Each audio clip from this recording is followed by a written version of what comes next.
bad bitch, I'm a bad bitch, one.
There we are.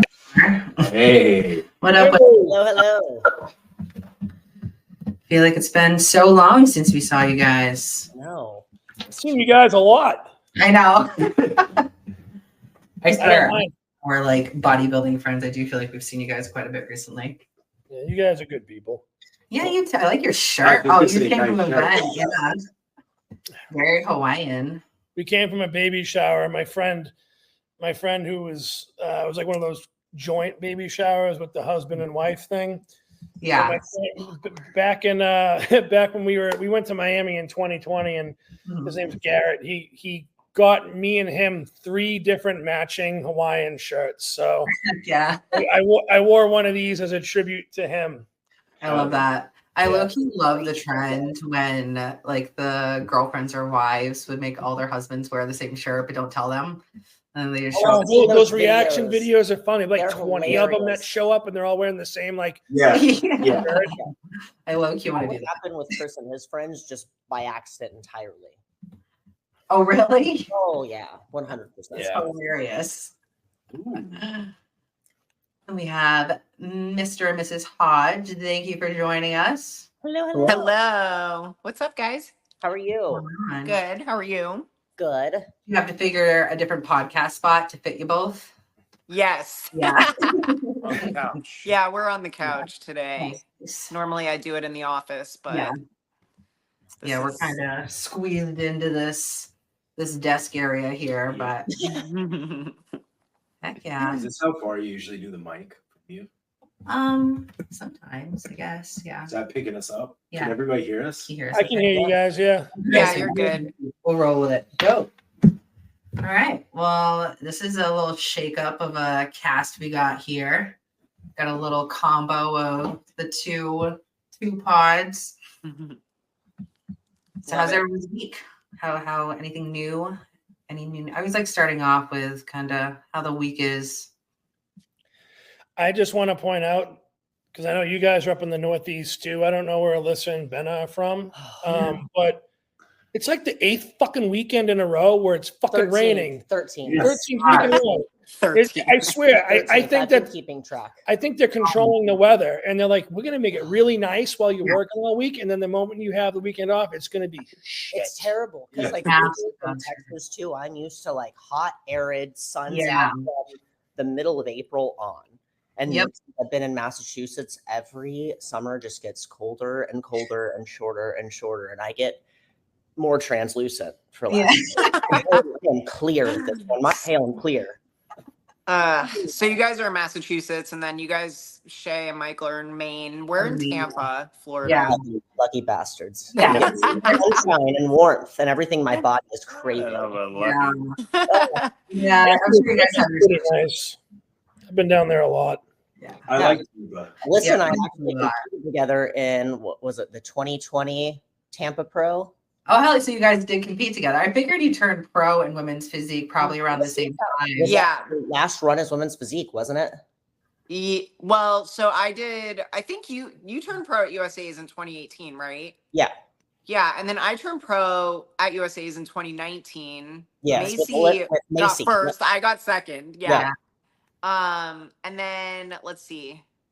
I did Tampa Pro last year in wellness, but in 2020, what did I do?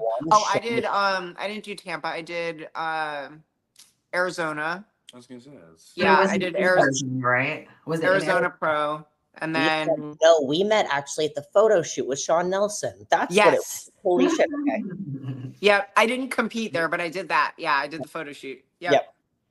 That's what it was. Mhm. Yeah. All in Tampa. That was what, 2022? That was 2022. Yeah. Mm-hmm. Many moons ago. Feels like it. Feels like it. Yeah. Yeah, seriously. Yeah. It's weird that 2018 is what 7 years ago now. 7 years ago. When I think That's of the wild. teens, Like, when I think of the teens, I'm like, yeah, that was just like A couple years ago. yeah, a couple years ago. No. No, Yeah. A decade ago. half a decade. Yeah, That's I still think of 10 years ago as being in the 90s still. So, A little out of touch, Chris. A little out of touch. Yeah. 90s. Well, like everything that happened in 2020, like COVID and all that crap, like I cannot believe that was 5 years ago. I still think of that as being like, oh, that was like last year. Yeah. Like 2 years ago. It's just crazy. 5 years ago, yeah. And I was one of the diehards that was like, I'm gonna prep through it, and whatever show comes up, I'm gonna do. So originally, like I started prep in January, and I was supposed to do originally Toronto, and then I was gonna do Chicago, and I was like, fuck it, it's Tampa, it's bust or Tampa. Yeah. And ended up being able to do Tampa, do or die, and then I was gonna do Boston after that. That was the first year they were gonna do the Boston. Oh, hell yeah. They canceled that, so Dang. I ended up moving out here that very same month, so it didn't matter. Dang. Yeah, that was a wild year. I remember like I did Chicago Pro as my pro debut, and it was in Georgia. Like, just, oh yeah, I remember that. Yeah. Wherever we could get it in. That was the Orlando year for the O, right? I think so. That was the first year I did it. I wish we would bring it back to Orlando. Yeah. Because for us East Coast people, it was in a reasonable hour of the night. Yeah. It's kind of like split 50-50. There's the do or die crowd that loves the Vegas scene for the Olympia, and then there's like the other half that is like set on the Orlando vibe. I'm kind of partial to Vegas because it's still the Olympia. Like you still want to see the food shows that are roaming around the Las Vegas scenery, and that was kind of limited, I felt, in the Orlando setting. Yeah. I feel like it'd be cool if they kind of like took it around. I know they used to do that, right? Didn't they used to have it in like different areas? Back in the day, it used to be out of the country, right? Out of the country. Yeah, there was one year, it was like Pretoria, South Africa, they had it. Yeah. That was back in the 70s. That was when Arnold kind of came back to try to reclaim his title. Yeah. And I don't know where the hell else it was. I don't know. I think if they had it in like the UK one year, just so some people that can't get in the States could Actually go, yeah, that'd be really good. Yeah. And just give it a switch up for everybody. Yeah. Like, yeah. Kind of like the Olympics. Same Exactly. Just 4 years per country. Yeah, and even if it was like every couple of years, it doesn't have to be like every year, because I'm sure that would be just like planning wise, the pain in the ass. But yeah. Especially because even though it's considered the IFBB, really the only communications that go on with the IFBB are in the US. I mean, obviously you're factoring into shows that happen in the US because it is the Olympia and shows like that, but there's no communication between organization to organization, even like local regional shows, because the rules that I've learned are vastly different, even state to state. Like there are things that the Northeast allows in their regional shows for the NPC that would never be allowed in like a Southern NPC show. Like props, for example. I'm learning that props are a pretty common thing in a lot of shows in the Northwest. I've never seen props used in my life in an NPC show in the South. They're not allowed here either. But it's common there. So props. What do you mean? Like what? Like full costumes. Like you could have like a men's like classic physique competitor getting on stage for his routine wearing like a sombrero and a cape For Yeah, example, Yeah. like, I'm dead serious. I've seen I'm good. my brother's girlfriend. She does a lot of DJing and like emceeing for the shows in the Northwest, and she sent me pictures, and it's literally like a lot of them are in like full ensembles of costumes, like as if they were a fitness competitor, but they're class geek. That's crazy. I was like, I've never heard of it that. wouldn't be allowed at a national show. Like, what are they going to do when they try to like show up at a national show with a sword? Costume or something. Like, yeah, like I've been to some of the national shows, and they all like the OCB always allows props. And there was one time I saw this one kid. He was literally swinging around a 6-foot-long great sword on stage. Oh god, Didn't hit one goddamn that's got to take a pose. lot of like just swinging it around. because they're not light swords if it's a real one. No, Yeah. it was real. That kid was built like this Celsius container. 30. Wow. That would be crazy. I don't know what would feel more awkward, being in like my suit and like some props, or being in A like full headdress with feathers and all. yeah, right? I would have a blast. Oh man, I would use it to my advantage. I'd have so much fun. But I Yeah. was also like in theater growing up, so Oh sure, you're with it anyways. you're gonna make the Yeah. best of any situation. Yeah, that's true. I did dance growing up, so I'm used to all the costumes too. You're a Yeah, pro. you kind of like learn to go with it, and whatever happens, happens. If something like falls off, you make it as Yes. a Yeah, part true. of the dance. Yeah, you just keep going no matter Yeah, what. keep it going. Yeah. Yeah, I had an earring fly off mid routine. I think at USA's, and I was just like, that earring's gone. Keep it going. Yeah, Never to recover that earring. Mike, when you do Texas, you should see if like you can use props, and you should just like you should dress up as Blade, The Predator. and then you should have like a bunch of like really pale white guys with like with fangs and like the blue eyes, and you're on stage like posing while like throwing those like silver spears at them and like dodging punches while hitting like poses in the middle. It Not has even- not even a prop, it's a whole choreographed scene. it has to be to that Blade Club song too. Yes. Oh There are actually shops in Texas, and they're like in the malls where you can go and buy full-fledged prop weapons.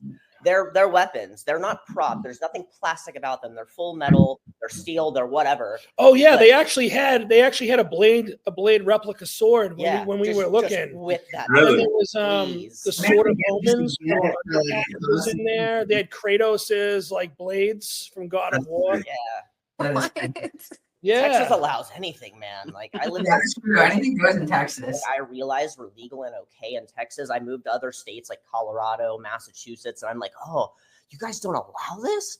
Man, I could go like county line and buy it like at 18 years old. you Yeah, can find it at flea markets.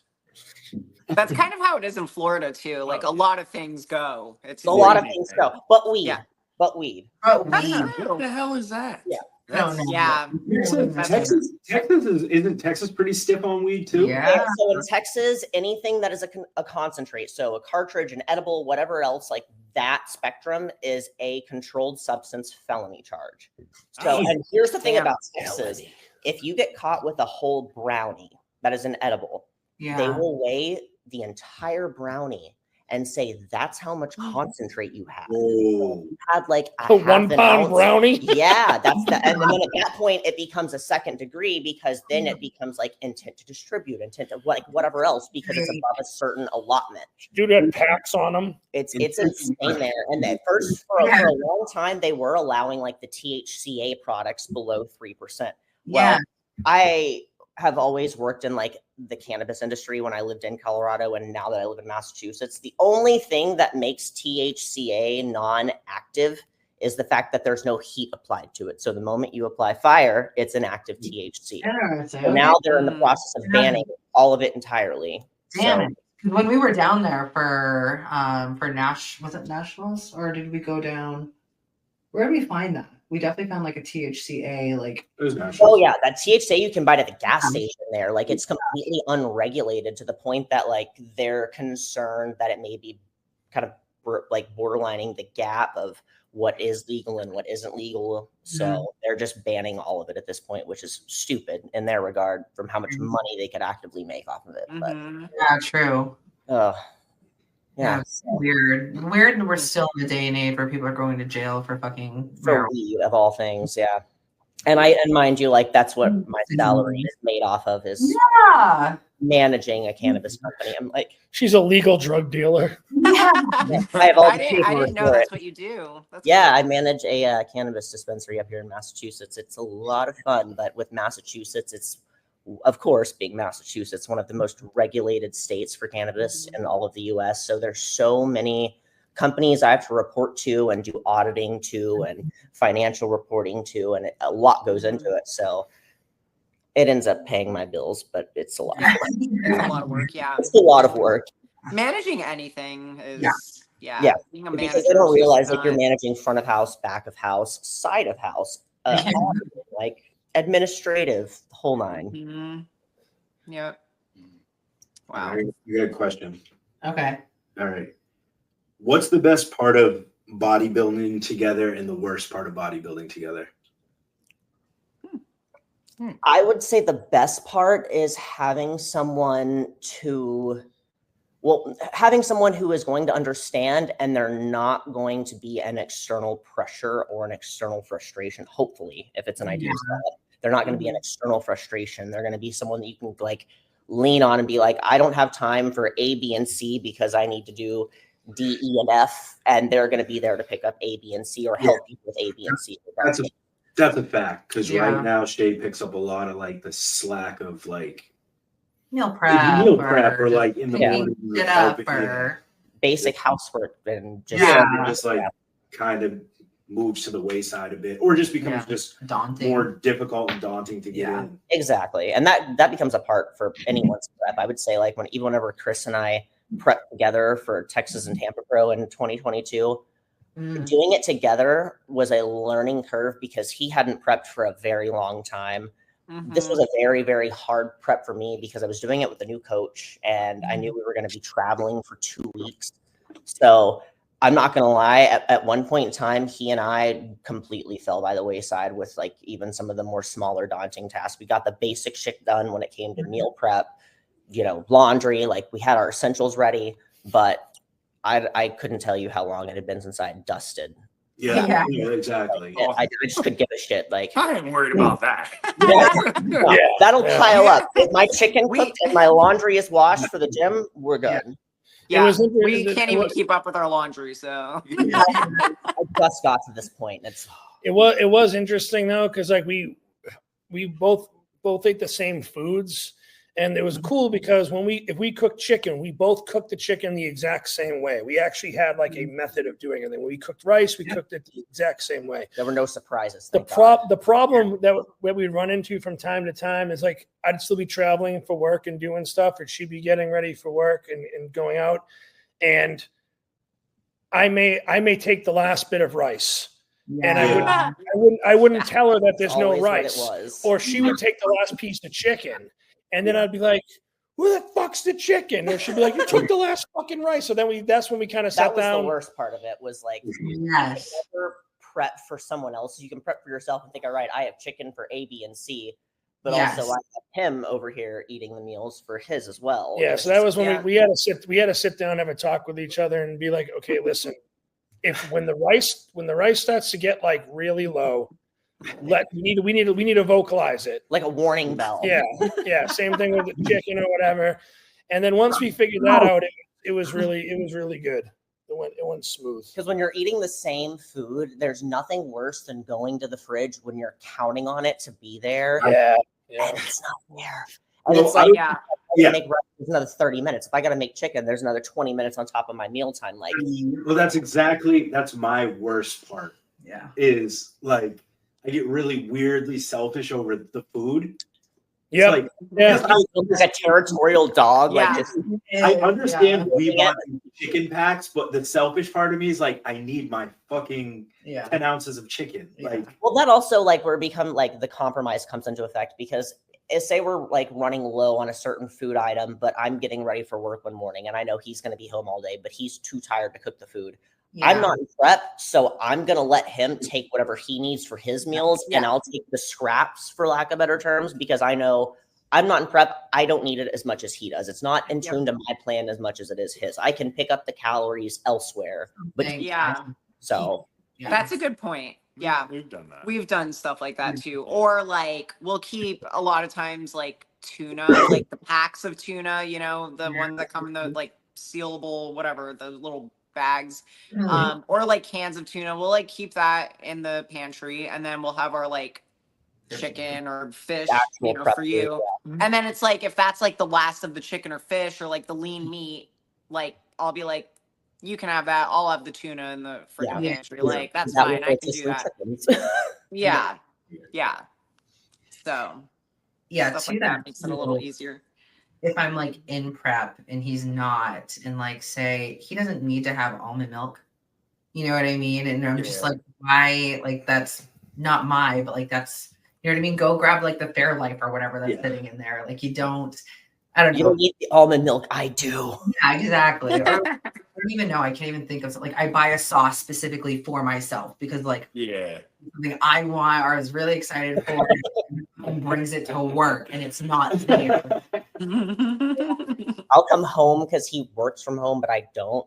I'll buy a sauce and like I've used it maybe 4 or 5 times, and like the next week it's gone. Yes. Like, what are you doing with that? Well, I'm making a stir fry. I'm like, of course. You get to make the fresh food at home, and I have to microwave it at work. Like, I just get so salty about it sometimes because I know I'm like I can't really do anything about that. But or it's always like, oh, we can just go buy more. It's fine. It's like I don't want to go and do buying more groceries. That requires going somewhere, and I don't want to do it. Half the time, going anywhere is the bane of my existence when I'm in prep. I don't want to do it. Like I would much rather order something and sit home than go. I'll pay the extra $15 for the delivery. Oh hell yeah! You deliver it right to my front door. I make my substitutions if need be. Yeah, smooth sailing. Hopefully you get it right, because if not, I'm gonna complain. Especially if will complain. 1 star. Yeah, exactly. Handled poorly. The jar was shattered. Like I've gotten that too. Like where a jar is just completely shattered. You bring it inside, and just the bottom is leaking sauce all into the bag, and you're like, sir, this fucking you trying to hold it together. So oh my gosh. A bikini client who's doing junior nationals this coming weekend. And she DoorDashed her grocery order or whatever, like ordered ahead of time and had them bring her groceries out. She gets home and like half of it is not theirs. It's like her husband's like unloading. He's like, why'd you buy chips? And she's like, I didn't fucking buy chips. Why would I buy chips a week out? Mean. Yeah. And it was just like, I felt so bad. Apparently, it was like this whole thing, and obviously you're a week out, and like that's like such a small thing, but those small things are like so like. I would have thrown the fucking groceries in the garage. I would have lost my goddamn mind. Yeah. Like you're a week out, and like it's of course like her favorite things. It's like hell of a good dip and like Ripple checks, and that's the last thing you have. Like it's not even on like a carb up process. Like just don't look at it. Yeah. I've gotten into a really good habit, and I've learned this the last few times we've traveled, especially like within preps or within like, a peak week. I will, especially if there's Wi-Fi on the plane, I will pre-order my Walmart groceries and have the address. So whenever you show up, those bitches are there. And all you got to do is bring it inside, or at least it's on the way. So you're in the Uber or you're picking up your rental car on the way to that Airbnb. You can like make the substitutions if need be. You can give them directions, and it is already there, so you don't have to make that extra stop when traveling. That's a good idea. Never Instacart.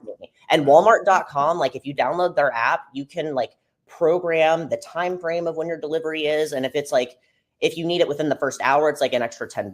Within the first 3 hours, an extra $5. After that, your delivery time is completely free, so you can even schedule it the night before your flight with if you have the address and everything. And it'll be there ready for you. So smart. That is like literally the bane of our existence is, like the last thing you want to do after a 3, 4, 5, 6 hour plane ride. Oh, it's grocery shop, especially in a new store where you don't know where anything is at. You don't know the people, the location. I would say honestly, especially with people like Chris and I did the whole traveling for 2 weeks between Tampa and Texas Pro because we flew in from Boston to Tampa, stayed there for a week, flew out from Tampa, stayed in Texas for a whole week right after that. The biggest thing you can do and the thing that'll save you the most money is renting a car. Because I can tell you how much money we wasted in Tampa on Ubers. It's like $600+. Yeah, and we were there for a week. And whenever we were literally just like, I think we were checking into our flights to Texas from Tampa the very next day. And I looked at him, I was like, we're going to rent a car. I was like, I'm not waiting on Lyfts or Ubers anymore. That's its own sort of stress. We spent so much money in doing that too and waiting around.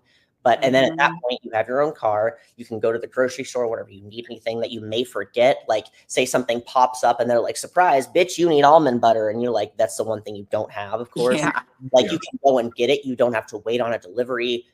Rent a car. Because I know you two are both about to do Texas and Tampa traveling, aren't you?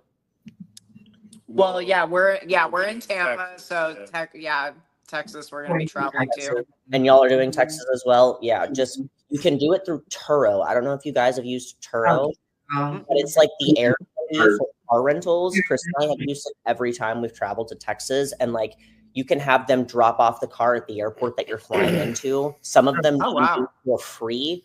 And some of them have unlimited miles too, and like, which is good. There was one time we paid less than $200 for like a 6-day stay, and we had like a Honda CRV, plenty of space for luggage, like great mileage. It had, and ironically, it had the handicap veteran plates. So this one just took the whole way through. He's like, I'm parking right at the front. I don't give a fuck. I'd get out and people like, thank you for your service. I'm like, yeah, thank you. I put my head down in shame. But even the guy that we were on the phone with the guy, because like you have full contact with the owners of the vehicles, obviously.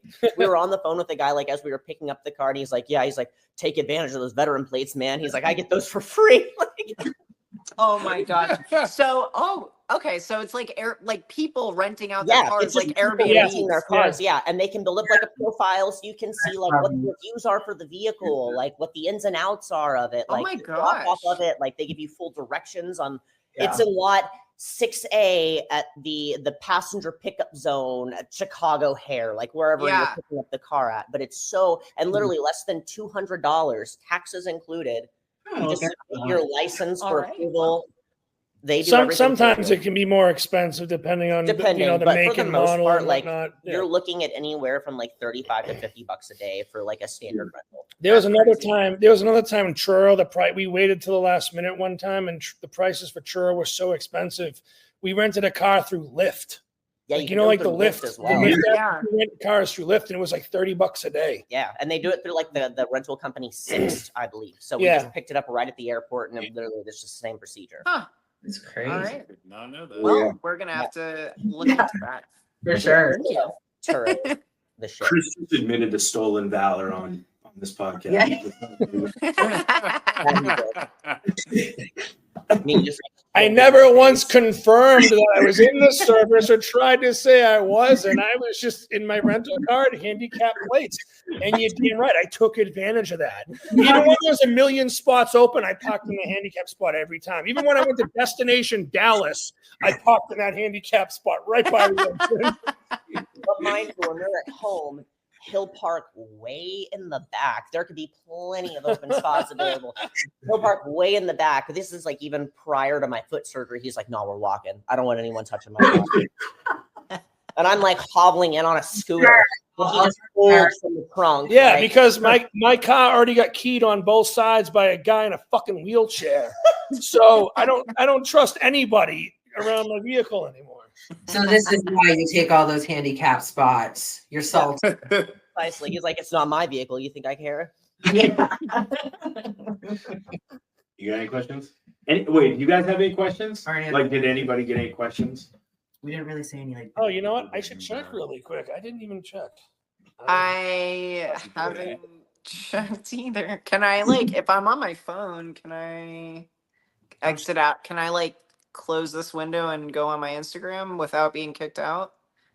Probably. Maybe. See how it goes. Let's see. I think I'm out. Yeah. Am I gone? Yeah, but we can hear you. Yeah, you're still there. Okay. Camera's Let off. me look really quick. I don't even know how to find old posts archived. She is always making fun of me for not being tech savvy, and she can't even. I'm so not tech savvy at all. I'm not very good with it. I'm a little better than you, but I Yeah. used to be, and now I find that all of the software that I am tech savvy with is outdated. So Oh, yeah. it doesn't Yeah, matter. everything not keeps even matter. changing. It does, Um, and rapidly. Yeah, I don't have any questions You have just yet. classic how did you guys meet question. Yeah. how did we meet? We met on Instagram. So yeah, we met in 2022. It was July of 2022. I was like 4 weeks out, or what was I, like 5 weeks or so? You were gonna do Tampa, or did you already decide? I had already decided not to do Tampa. Yeah, she extended it. Yeah, but I was like 5 weeks out of doing Savannah Pro, and we met on Instagram. I remember, like, specifically, I was doing cardio, and At work, right? yeah, it was after work at my work At gym. your work gym. Yeah. And I had like a DM from him, and it was, I think I'd posted like a story of me doing like a back double bicep. Do you know how people are like, tag 5 people and like show us your back double bicep or whatever? It was like one of those. So I was like posting mine, and he found it. I thought it was super impressive, and so it's a back shot, right? And like, okay, you know, women's physique, like you don't look at that and you're like, damn, that's nice. Like it's a back double bicep, so it's like you're not exactly aroused. It wasn't like a sexual like, but it's still like picture. impressive regardless, because it's like behind that is still a woman. Right. Like, So the it was like, that is wow, still a that's woman. really impressive. And then I remember thinking, like, so she's doing a back double, so her glutes are flexed, and I was like, those are pretty big and they're flexed. And they're lean, so let me just click on that, check that out real quick. And then he saw like some of my off-season pictures, and he's like, Of course, yeah. okay. But anyway, so he DM'd me, and I had actually found his profile like, I think 6 months prior to that, and I followed him, and I thought he was like hot when I first found his profile, so I was like liking a few of his pictures at first, and he like never noticed it. Didn't see it Until like in July, when he saw that picture, and then he was like, oh, she actually follows me, you know? Yeah, I clicked on her page and it said Yeah. follow back, and I'm like, Oh, shit. no way. Yeah. When So they we just added that started- feature, it changed Instagram, I think. So where it What? said actually like follow back, because it never like indicated whether they followed you or not. It always just said follow. Yeah. The moment it Yes. said saying follow back, you're like, oh, this adds a whole new element. Yes. It does, yeah. Yeah. I'm an asshole when I go to someone's page and I don't follow them back. Same. Yeah, exactly. Especially if I've met them in person now. I'm like, oh, let me follow you back. And I'm like, nah. Not I don't know doing you. Yeah. Not doing it. But yeah, so we just started like talking. We were really into each other, and like I think we were talking for a few days, and we liked each other. But then I realized like we hadn't had the age conversation, because so I'm 36, and I'm like guaranteed, like I already knew just by looking at him, I'm like, he's younger than me, but maybe he's like 5 or 6 years younger than me. Like maybe it's not that much. Yeah. So, but I was like, we should probably talk about it, because I know he's got to be younger. So we bring it up, and he's like, at the time, he was like, yeah, I'm 24 and I'm 34. And I was like, oh, I'm like, I don't know. We were both kind of like a little freaked out by it. But Yeah, I was gonna say, what about me? well, yeah, I said we were a little bit like, oh shit. I'm in Like, your that's- position, Ben. Yeah. So we just went with it. We met, like, he came and visited me like a month later, and pretty much it was just all, It was never a thing. Sunshine Yeah. and roses from it there. was all great since then. I mean, yeah, we met and got that was 2022. We got engaged in The end of 23. the end of 2023, and then we just got married in March. So. Oh, awesome! Congrats. Thank you. Thank you. So It's a wonderful. it all worked out. Yeah. Way to pull them, Ben. Jeez. Yeah. Look at Do it. what? Oh, pull them. Yeah, I know. Hey. I love I know. I that. remember asking my parents. I was like, "Is this bad? Like, is this okay? Like, he's 24. I My don't know." mom said no. When my mom found out, Really? she was like, "Stop! Don't! What are you doing?" Turn, run. No. Yeah. Well, because like, Mother-in-law now. oh yeah, no, it was just like originally like at first, oh shit, a 34-year-old, what are you doing? Yeah. 'Cause, like a month before that, or maybe like a month and a half or so, there was a really bad situation. We actually both had a really bad situation before we met each other. And my mom had just been through that because I'm close with her, so I tell her everything. Yeah. And you know, and then I'm like, hey, I found this 34-year-old. What do you think? And He's like, "No." nope. Whatever you're doing, just stop. This is not. Yeah. Well, ours was unique. Yeah. Um, I like to tell. it happened, I guess, at the gym. Yeah. We met. Of course. I was sitting with my boy Joe at the Barbell Cafe, which is like where everybody eats after they train. And she came in, and I had no idea who she was. And there aren't many competitors in Maine. Yeah. And she came in and it was like head down, like she was in like all black and headed to a treadmill to like do you're just like, this has got to be a competitor the way she's walking in here and just heading there to do cardio. Yeah. Like she's on a mission. And I remember my boy Joe, like I looked and then like I turned back and Joe looks at me, he goes, "Oh yeah, I bet you like that, don't you?" And I'm like, man, am I that? Is it that obvious? Like, and yeah, then found out who she was. Joe's like, yeah, Andrea knows her. She competes. I was like, oh, okay. Well, she's new at this gym. Like, let me introduce us. Then it was like corny. Like I was corny, but like I didn't know how else to like engage the situation. Were you like, do you like the Blade soundtrack and the 1986 Transformers movie? Peak autism. Yeah.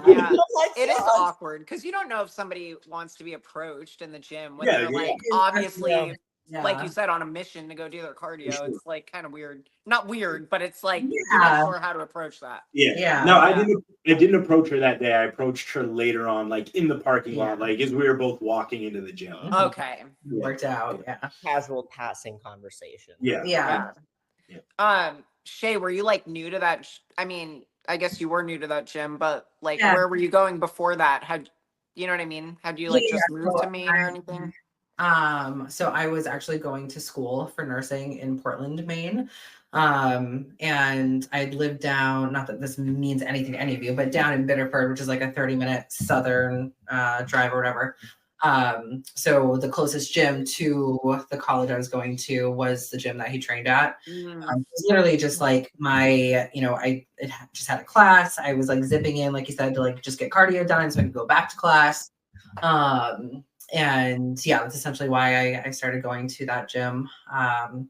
But it's funny too, because I think I don't know why, which is weird, but I think I had like my number attached to my Instagram or something, or my emails. Like my email was attached to my Instagram. And he had reached out via email. Oh, that's awesome. It's a man of resourcefulness right there. I respect it. Chivalry isn't dead. It was funny because at the time he was a personal trainer for this gym. So I thought he had like gone into like my profile to like find my like contact information or something. But he later confirmed it was on Instagram. But essentially he was reaching out to see if I wanted to join him in the speaking competitor at the time to do this posing seminar or like a posing class or whatever. And he claims that it wasn't professional, wanted to get you on board. It was professional. You were, I had no alternative motives. Yeah. He's like, by the way, I like your ass. Great ass. Yeah. Yeah, honestly, from there, we didn't really. So funny enough, like it didn't spark like a relationship from there. I actually would train with him and his good friend Keith a few times a week or whatever, and he ended up making like a big move north a couple hours, and like COVID hit and everything like that. Long and short, he came back down to like the central Maine area where I was at the time and where we are now, and just kind of hit me up. Ben was like, hey, like, you want to get a lift in, go grab a coffee or something, and pretty much didn't stop hanging out from there. You just start hanging out with some random person, and then the next thing you know, you live with that random person. It's so weird. It is weird how that works. You got something on your finger. Cross country entire uprootings. Yeah. That was Chris's and I's situation. Yeah. We actually met in 2019 at the Arnold of all places. I was there with a company that I was sponsored by, helping them work a booth they had at the Arnold. Well, there was a girl that was from the Rhode Island area that knew Chris, that was a part of the team that I was with. So we're hanging out at the Arnold, and she's like, hey, I'm going to go to the Tough Wraps booth to get some knee sleeves. Do you want to come with me? Yeah, sure. Chris was sponsored by Tough Wraps, and he was there at that booth. So we had actually met that night, and I had actually tried inviting him to go out with us, because we were all going to go to like Bar Louie in that downtown area of Columbus. And well, that fell through, but we ended up getting like group message together because we didn't know who each other was. Like that was the first time we had met, ever heard of each other. And we ended up getting like looped into a group message together on Instagram with some pictures that had been taken of all of us at the Tough Wraps booth at the Arnold. Yeah. So we followed each other back and just always kind of stayed like in conversation. We had each other on Snapchat. We always like kind of chatted back and forth. And then whenever COVID hit, I was obviously in prep for Toronto, had my flight booked, had like my Airbnb booked, had everything like ready to go, and they canceled it. So I was basically complaining to Chris, I think on Snapchat at like midnight one night, about how I had all of this money in like flight credits. And I was like, I guess I'm just going to hunker it down until we have a flight, or not a flight, but a show that I can do and book another flight. He's like, why don't you just come up to Boston? That's literally what I said. Yeah, just like literally just called me out of nowhere. And at this point, like we'd already had numbers because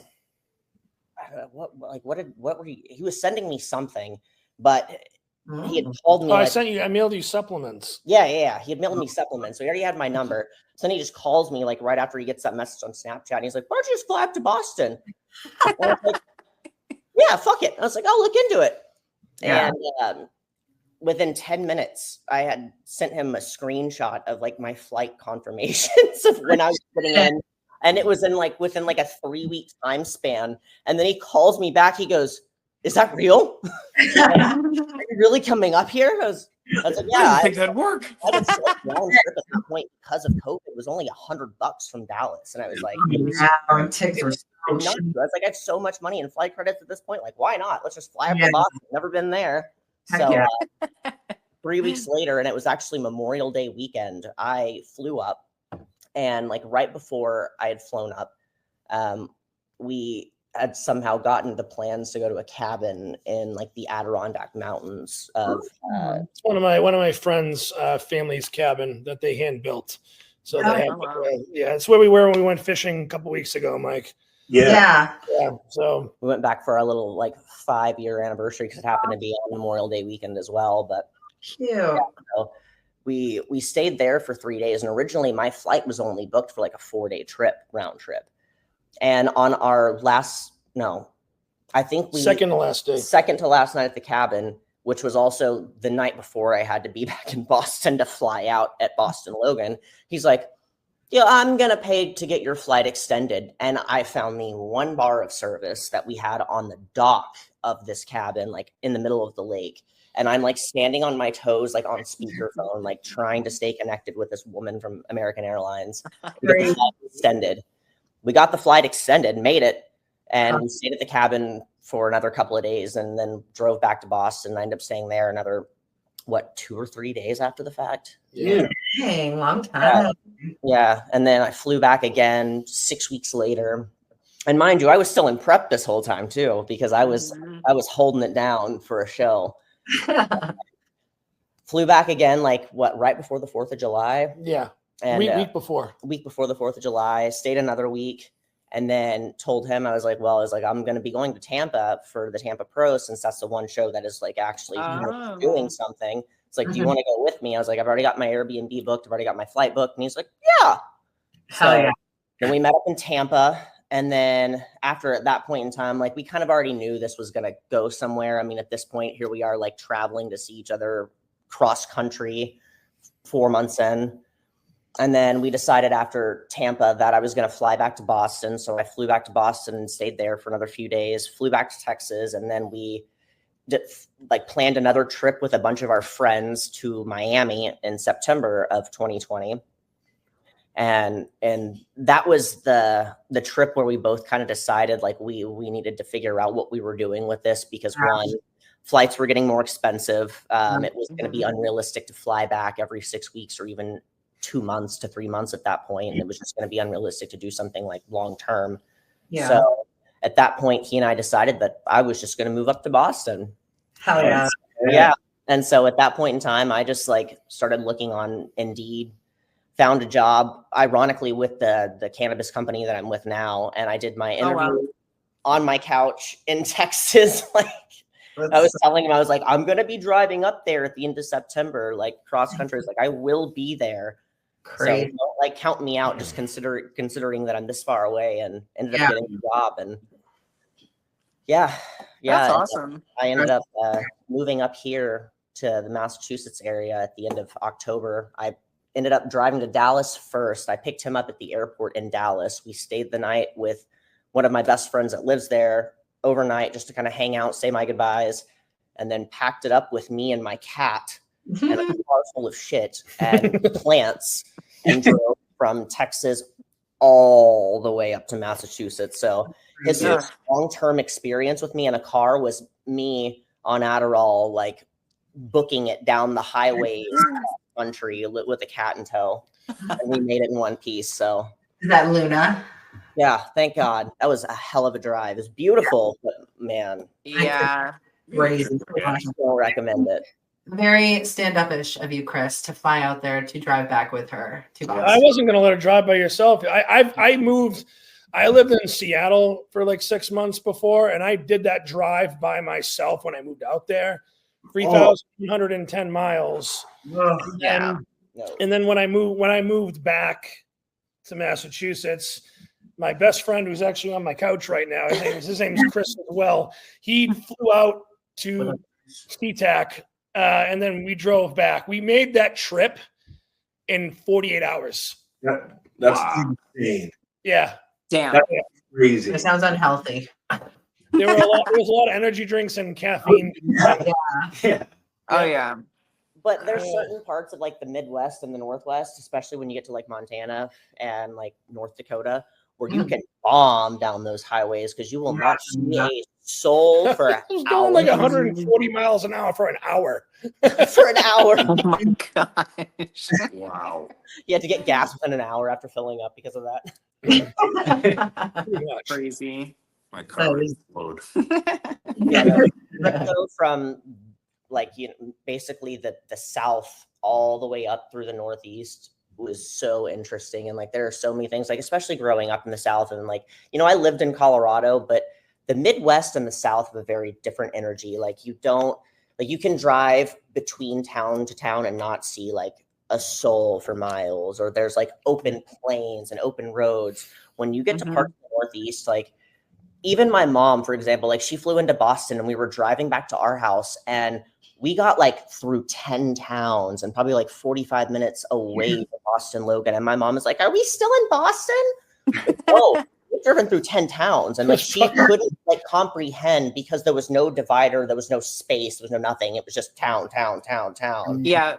Like, you see signs that say thickly settled. Like, that was my first experience, was seeing a thickly settled sign in a neighborhood pulling into like where we were living at, and I was like, what does Thickly. this mean? Yeah, like we're pulling at midnight, so I can't tell what this means. And then I wake up the next day and I'm like, oh, these houses are like on top of each other. Thickly settled. Oh.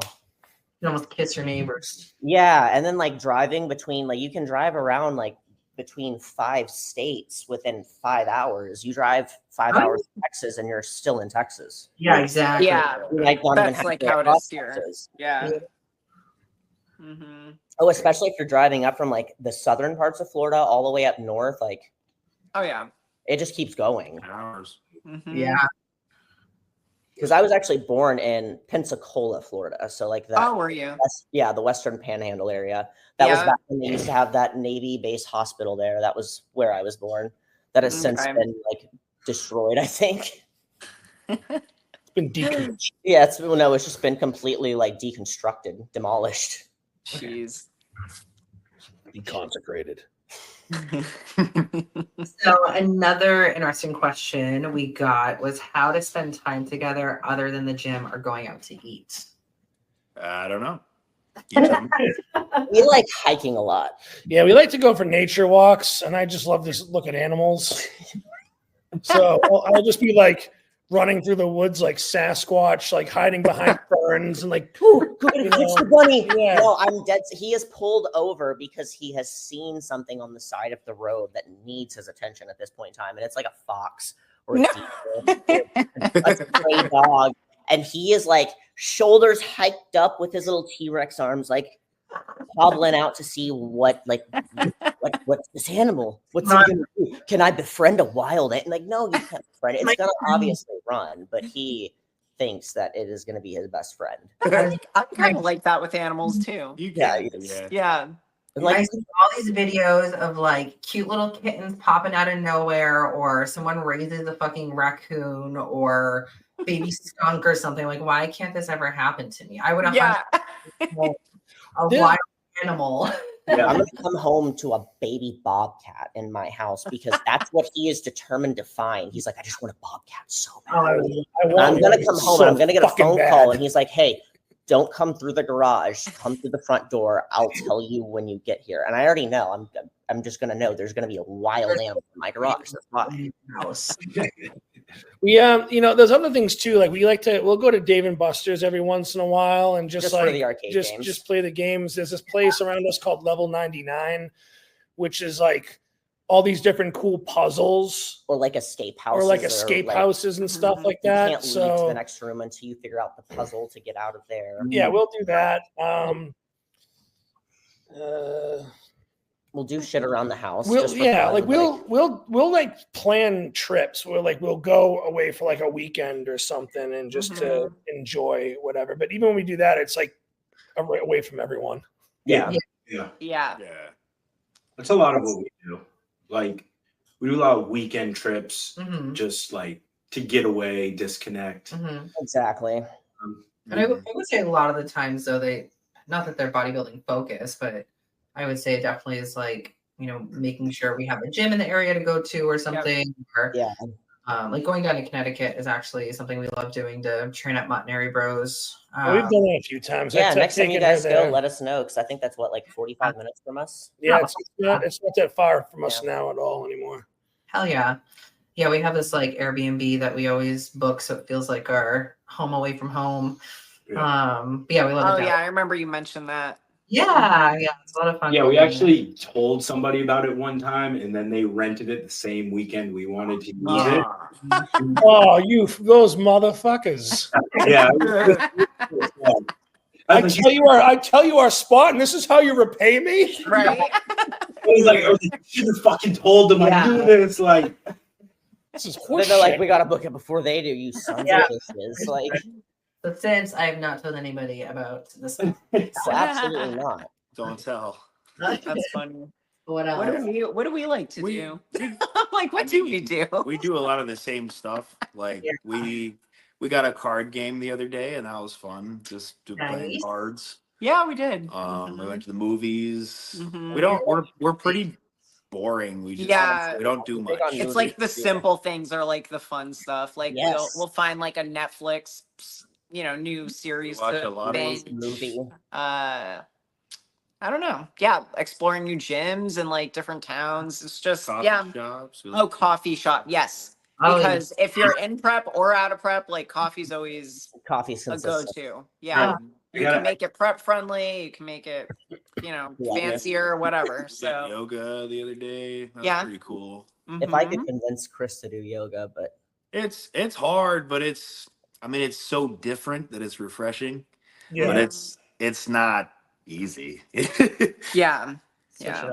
because like proportionately speaking, like he's got shorter arms than I do. I've got like ridiculously long arms for my height, so I have no problem doing yoga poses. I like it. That's not going to work. Yeah, my friend Chris, he's No. he's 6'5", and Ashlyn's 5'3", and Ashlynn almost has the same wingspan as Chris. And Chris, It's ridiculous. and It's Chris like, doesn't have a small wingspan. He's it's like fucking- the yeah. inflatable flailing man that you see in front of like car dealerships. It's just Oh, arms, like, wacky, quite literally inflatable, flailing like, arm too, man. So Yeah. I don't know if any of you guys in like the 23andMe genetics testing. So they give you like a base range of what like Neanderthal DNA you have in comparison to the rest of the 23andMe population. Mine, I had an astounding I had like more Neanderthal DNA than 80% of the 23andMe population. And like I literally looked at her, I was like, I'm a fucking knuckle dragger. That explains everything from top to bottom. Like, I'm a knuckle dragger. And it's so funny because my mom did it. My mom only got 30%. And I'm like, where is this coming from? Like, How'd that happen? Yeah. 80% mom. Like, she's So like, did yeah, I don't know about you. She's like, I don't know. Did your That's school crazy. fingertip Got some rules explaining. for like shorts and skirts? Say it again. Your like schools growing up have the fingertip rule for shorts and skirts? Yeah, they did. And here I am with my monkey arms down to my knees. Like, nah, you gotta wear like So capris. be where your fingertips are. Yeah, Which is yeah. so So stupid. capris. Stupid You as can't go fuck. short. And you have those girls with little freaking midget arms. Like you get by with freaking 5-inch like Yeah, Nike mini clothes. skirt. I gotta wear like those like cargo shorts that like no one looks good in at the age of 6. Not especially not a little blonde girl. Like Yeah, it sucks. It sucks. it was terrible. But I was great at gymnastics. My Yes. upper body strength was unmatched at 6 years old. We fish a lot. Yeah, we do fish a lot. That's another just kind of It, Relaxing. Get out of- weird thing that we really like oh when we god. travel is Oh God! we're gas station people. Oh yeah, we do love a good gas station. You Like- need to go to Bucky's. Oh, if you're when in Texas, you got to go to Bucky's. Bucky's. Bucky's. Oh my God. That is the Walmart plus, like the Oh, Walmart God. superstore of gas station. They have 120 pumps at the one that's like what, north of Dallas? 120 Damn. gas stations. The How we've store never itself seen one. We're down there. massive. I don't understand it. We've Get a never seen kolache. It will change your life. Yeah, I need to go. I Yeah. need to go. We passed a Bucky's when I went with my dad to Virginia. Oh, okay. It was, we didn't go in it, but I could see that it's huge. Like it looks like it does. It looks like the size of a Walmart. So they have like their own brand. It's like the Bucky's brand, but they make their own candy. They make their own seasoning. They make their own sauces. They make their own marinades. They have their own bakery in there. They have their own like pulled pork section where you can get sandwiches.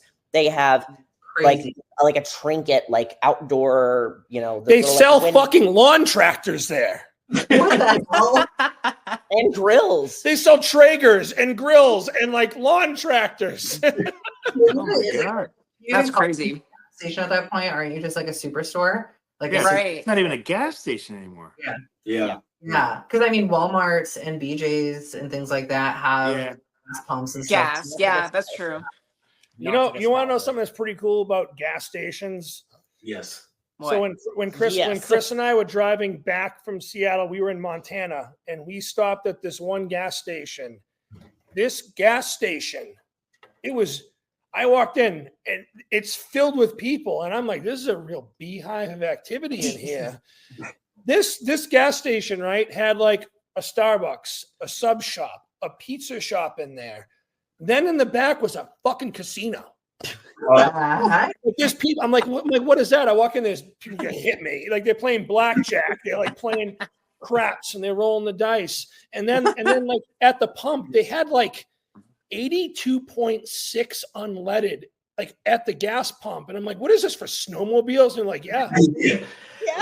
That's what it actually is. Yeah. Pulling it up to the gas station like mid-December. Yeah. Can't get your car out, bring the snowmobile. Wow. Yeah, you find weird stuff like that. Like if you guys ever came down east, like where I'm from, like it is, I would say only 50% of people ever use their vehicle. They're either on four-wheelers, side-by-sides, just driving through town, or in the winter, it's just all snowmobile activity. It's crazy. Yeah. Wow. Yeah. Huh. Pretty fun. It's pretty fun. And then you just got like the brutal people of Massachusetts that are just screaming fuck in their car until they warm up just to get from point A to B. That's and it. it's like during a blizzard. Yeah. And like but if you're not at work, your boss is gonna be hella pissed. So Yeah. Yep. You show up to work no matter what. yeah. I had to learn that real quick, and like coming from Texas where they will shut down the entire state if you get like ice on the road.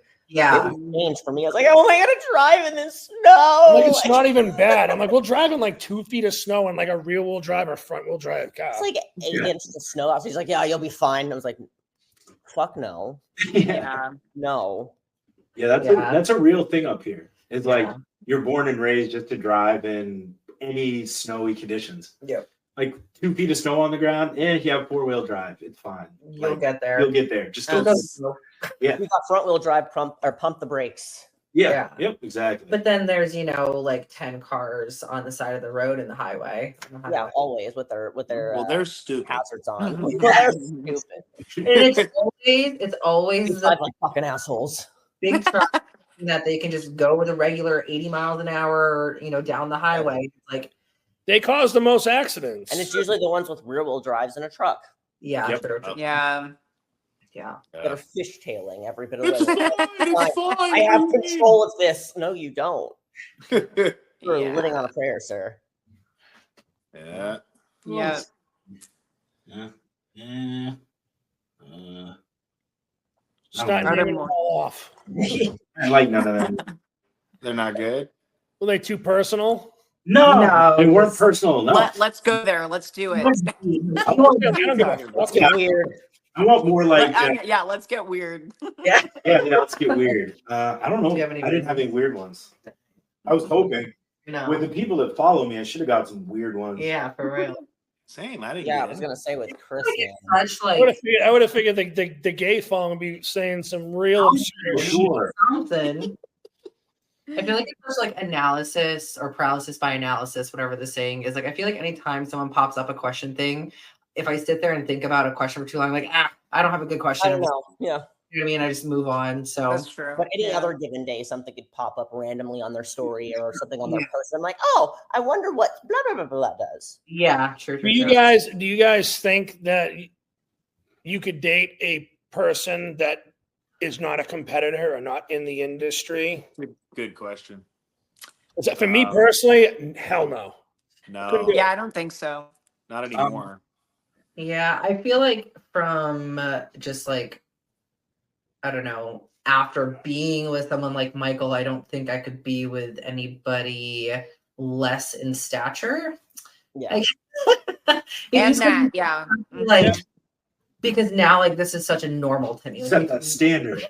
Set that. Well, that and then like you also get the criticisms from everyone else, especially people that aren't in this industry, about like daily meal prep, for example. Oh, you eat the same things every day. Don't you ever have any variety? And it's like, that's not the point of what I'm eating for. Like, it's really not for taste. I mean, as much as I want to make it taste good, like there's a point behind why I'm eating A, B, and C every day of the week, or taking these meals to work specifically. Like, you know, it's the whole thing about it, which is really amazing, at least for me. It's like, I love bodybuilding. It's like what I've wanted to do since I was 8 years old.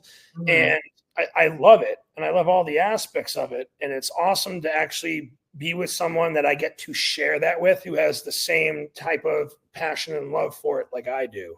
He doesn't have a dick, right? Yes. Yeah. Exactly. Well, No. So I mean, you have a guy friend that you can have fun with bodybuilding with, but it's No, it's not the gonna, like, same. He's not gonna go complete softy with his guy friend on the couch and be like, I just want you to hold Exactly. me. Yo, I'm bro, fine. I I'm don't- really yeah. looking real good with them glutes, bro. Yo, want to shower together?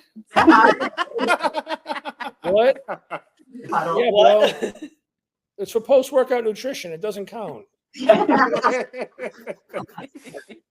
no, that's a good point. I don't think I could go back. Like, Yeah. in a different reality, if I Yeah, found somebody for else, like, I don't think I could. No, Yeah. I don't know You're almost having to about how sacrifice this part of works. that world for the relationship as well, rather than finding the merging point or like a healthy middle ground.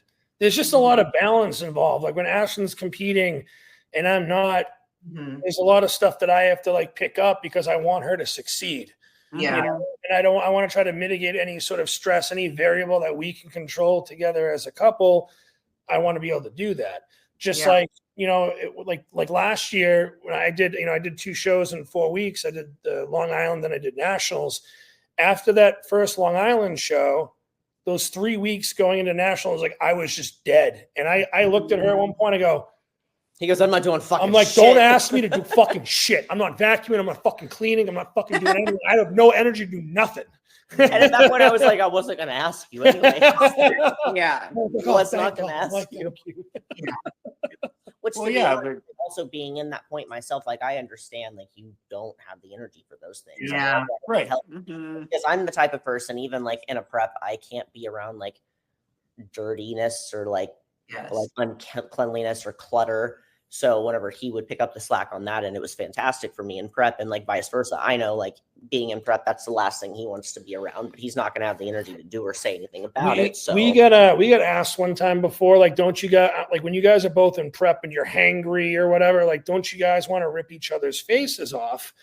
And towards the end of prep, we were both, getting ready to be, stage lean. We didn't have the energy to fight.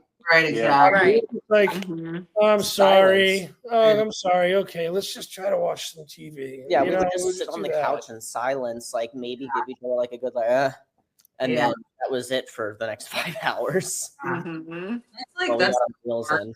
somebody who like hasn't done this or gone through it to like understand, and I'm sure like there's no way it's not a common thing for someone who's dating a competitor to feel like, does this person not like me anymore? You know what I mean? Almost like emotional abandonment, because like it's not that you don't care that you don't like them, it's just that you can't physically show up for that right now because you don't have the energy to, regardless of whatever your feelings may be. And if you're with someone that doesn't understand that lifestyle, they're going to constantly think that you hate them when you are. Or in that. Like, And that can be a mind fuck for someone who doesn't understand that or it's not used to it. Absolutely. You know? Those last 6 weeks, I'm like a walking DHT bomb. yeah, Like zero emotion. yeah. And so, You like, I know? learned with him, like, whenever he starts getting hangry or I know it's time for another meal and his responses are real short and are maybe sharp, just leave him alone. Don't talk to him. Don't try to, like, egg him on or, like, what's wrong with you? Why are you acting like this? Because that's only going to make the situation worse. Yeah, for sure. Oh yeah. That doesn't even come down to being like a competitor. That just comes down to, my significant other that has taken the time to understand me. Yeah. And I think a lot of people, maybe don't have that dynamic. And I always wondered like some of like the couples that are competitors that are both like very high level pros. I always wondered if some like one person's success pisses the other person off. Yeah. Not that. I'm not like that. Like I will brag about her and like I'm her biggest fan, but I know like we had one friend. They were husband and wife at the time. They're not together anymore, but they both competed at USA's and one turned pro and the other one didn't have a very good showing. So then it's like, that's one of those things where, How do you celebrate that knowing that your significant other didn't get what you want, Yeah. Did you and Ben laugh about that, Alyssa? Has that been a conversation? Or No, I mean, there's nothing like serious about it, but I'm definitely like competitive just all around. And Likes to be the center of attention. no, stop that now. No.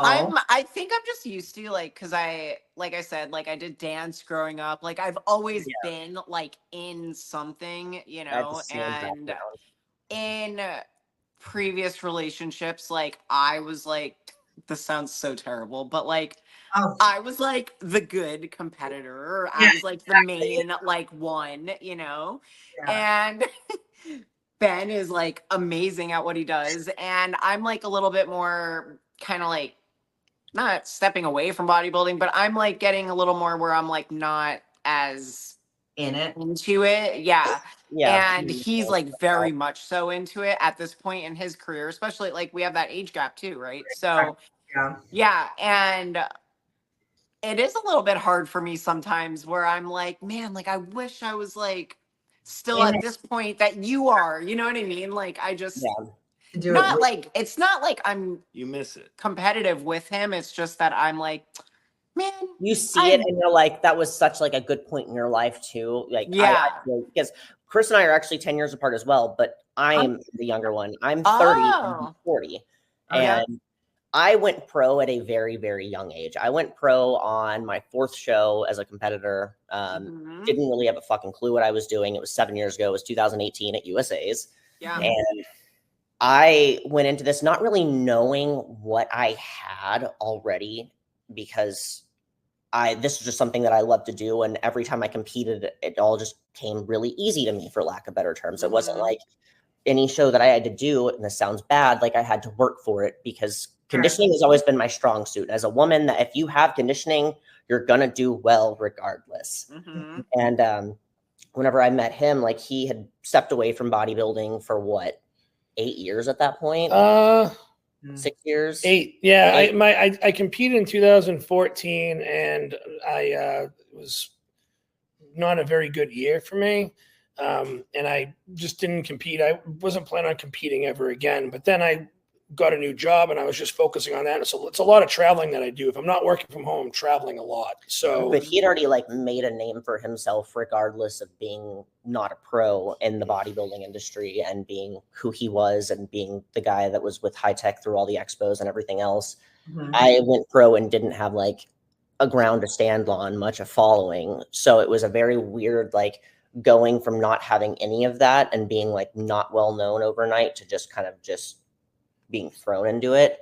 And then whenever he and I met, not that I started to step away whenever he and I met, but there was just a lot for me going on health-wise that it made me kind of see a different perspective, because what I had been doing, especially gearing towards women's physique, was the exact opposite of what I needed to be doing for my health at that point in time. And so at that point, you know, he finally felt like he had the right support and the right like understanding for someone, or from someone, to be able to compete successfully. And so he started taking off in that avenue with his competitive career and doing well in that. And I was just kind of like stepping away and like, I hadn't been on stage in 3 years at this point. That was really the probably point. not ever Like, again. you know, bodybuilding's, whether you're a pro or not, it's expensive. Even if you've got sponsorships, like there's still a lot of costs that go into, as we all know. So I wanted to, I knew I wanted, I still deep, like, you know, inside, like really wanted to still compete, but I wanted to make sure like my career was good, my finances were good, because I didn't want to be one of those guys that like post a fucking GoFundMe to like, I want to compete, GoFundMe, like fuck you. And you know, I never wanted to do that. And you know, so that was like my big thing. And then when I met her and stuff, I was like, that's when that fire kind of came back. And I'm like, I actually have someone that I can do this successfully with, because in the past, it was every show, every prep was a nightmare. You know, and the environment matters for sure. Everything changes. That's what happened with. That's what happened to you when I moved here. I mean, I don't like talking about myself a bunch, but I wasn't that good yet when I moved here. But then ever since I moved here up until now, just being with Alyssa and being at, in Tampa and everything that's involved in that, it just fucking catapulted me. Yeah. And I couldn't have even seen what I have today, like a Yeah. couple of years ago. No, So It does make a big difference. I get that completely because my previous relationship, I won't say that she wasn't supportive because it was never like, I hate bodybuilding because she was a competitor herself at one point. But it got to the point, after years in the relationship where I think she felt like, when are you going to move on from bodybuilding? And I completely feel like, no, I'm not moving on. This is like what I do. Yeah. And that just made probably my career for a couple of years a little more stagnant than it should have been with just progressing. Yeah. And then once that relationship ended and the divorce and me and Chey got together, it was like, for me, just whoop, everything just started clicking.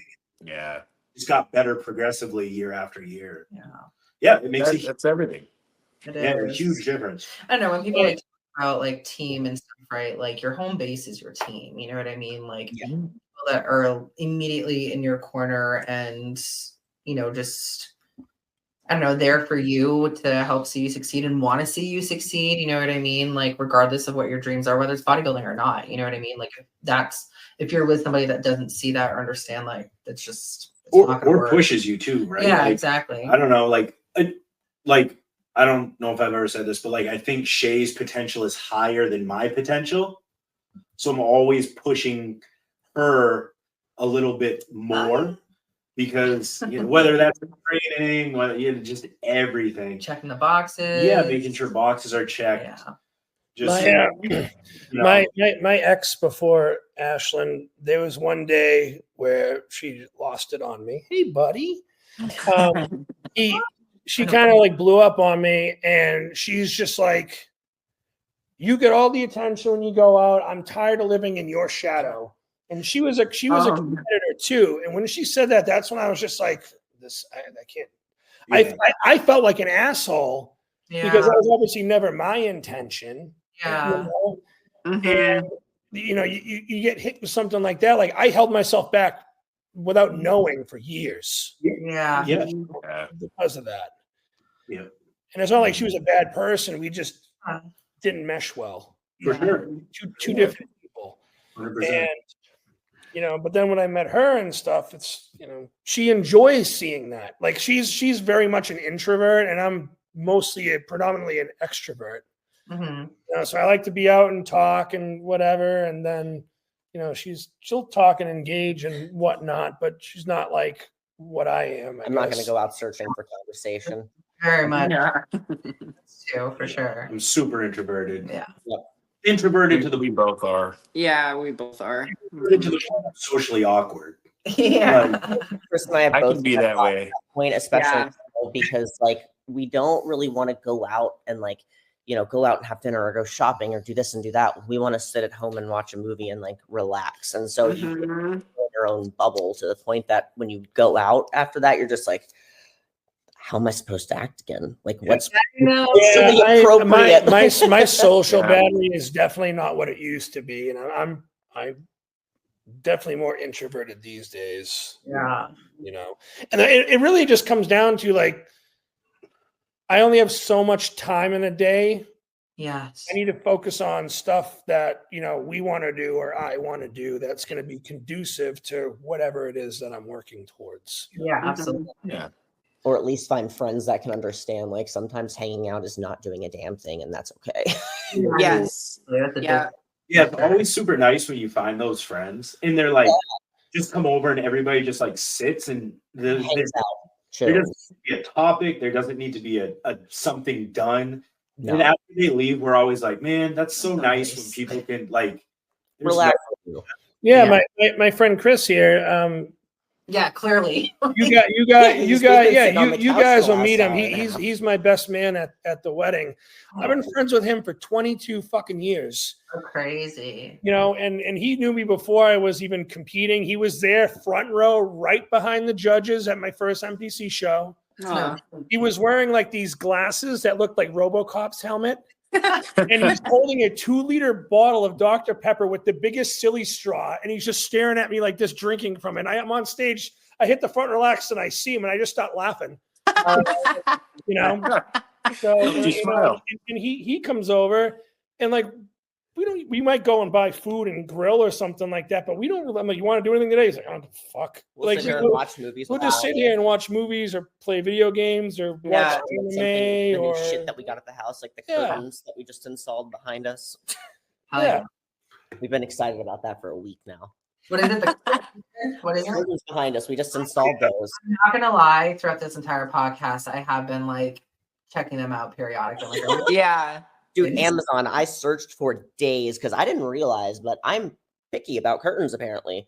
I was searching through Amazon. I was like, no, these aren't good. I don't like these. Nope. And then I saw these and I was like, yeah, buy it. That's probably what we have the most disagreements on nowadays is like what we're going to do to like the house, decorate the house or do something. Or whatever. Yeah. That's like our home goods trip.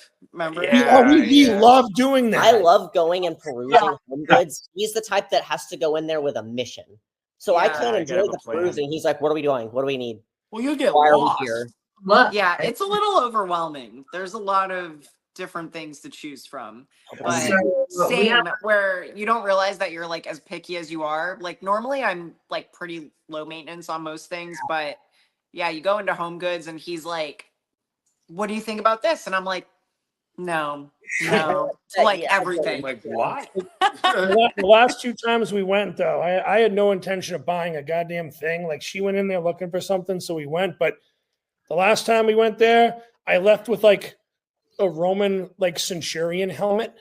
It's a Roman war helmet mounted on marble that is on our mantle as we speak. And then the time before that, it's gold. The time before that, I left with like a Venus de Milo statue like this big. That's also sitting on the mantle. Hilarious. And I was so excited about these. So we have a Roman theme in our living room. I love That's it. so funny. And we like plants. Yeah, we have a tradition that we've carried for a couple years now where around Christmas time we will get really high and then we'll go to Hobby Lobby, which is like I don't know if, I love Hobby Lobby. Okay, cool.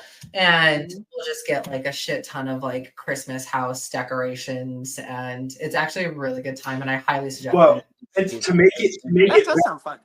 I will group chat you guys, because what I do to keep myself entertained when we're in there is I get super high and then I take small like video clips of what we're buying with my commentary, and I just send. Just high commentary too, so you watch it sober and you're like, what the fuck? Yeah, oh, for sure. I feel like every time we've gone, we've left with a black Santa something. Yeah. That's awesome. Yeah, it's awesome. But like the last 2 years, I was in prep for nationals, which is in December, so we didn't get to do that. But the years prior, we'd go to like this place called the Rentham Outlets, like really nice Rentham outlet stores, and we'll go to this like bar and order food and have like quite a few drinks, and then we'll just be like, we'll catch a good buzz, and then we'll just go shopping, just buzzed. But it's hard to do that whenever you're surrounded by like Michael Kors, Coach, Louis Vuitton. It's like, all right, I'm dropping $2,000 here. Just and then you get home and kind of sober up, and you're like, oh, why did I buy this? Like, like $600 LV wallet, and you're like, don't need that. That's going back. I bought this. I actually bought this red shirt back in 2021. It was like a red Armani Exchange shirt. I still haven't worn it. It still has the tag on it. It's still sitting in my closet. What's happening? You guys gotta cheapen up the process and just like slam tall boys, then go to a flea market. Yeah, facts. I know you got them around. That'll make it a lot cheaper. Yeah. Oh yeah, flea markets are great. Yeah, they are. There we go. Oh, yeah. Sale. Yeah, we yard sale a lot.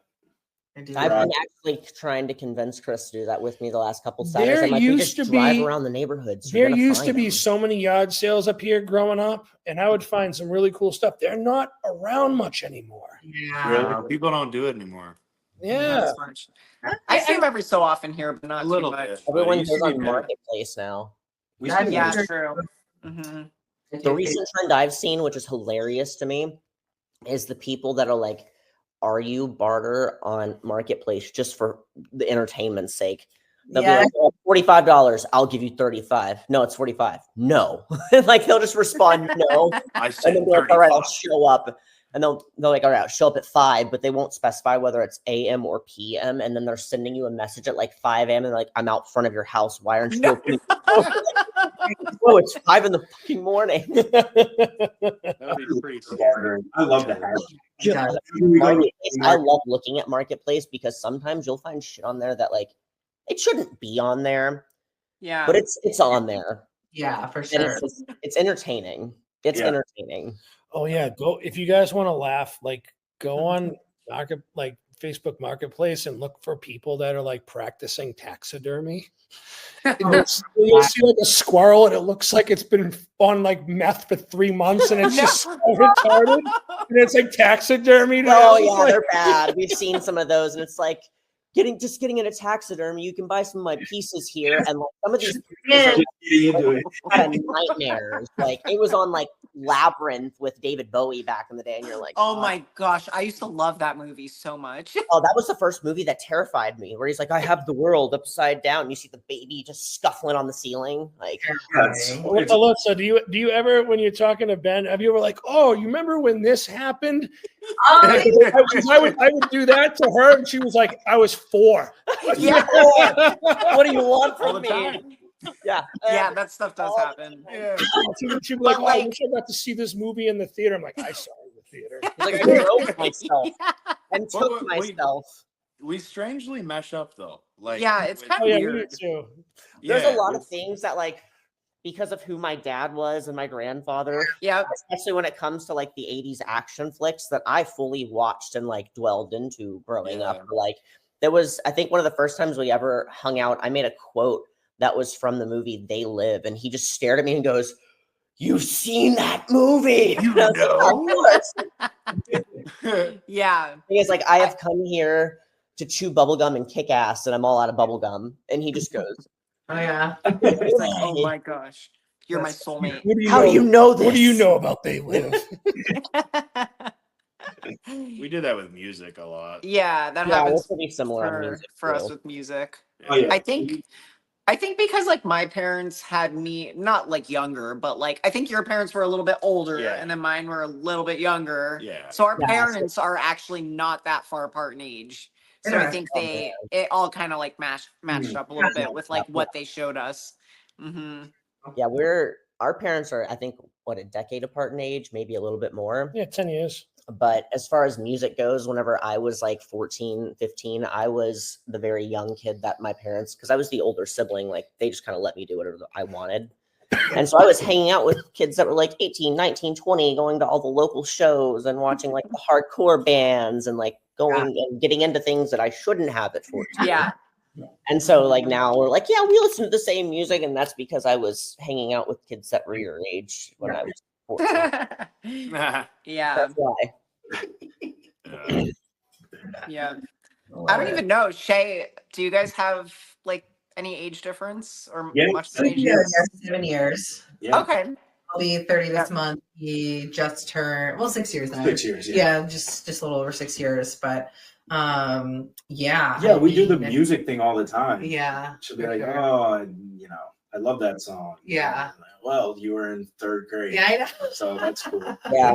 And it's always like the old, like Yeah. early 2000s pop punk music. And he's like, yeah, I was in college listening to this. And I was 12.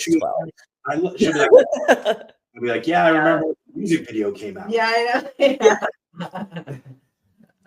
Where he's like, oh, I've seen them live a few times. And I was like, oh, I was on their like anniversary tour back in Right?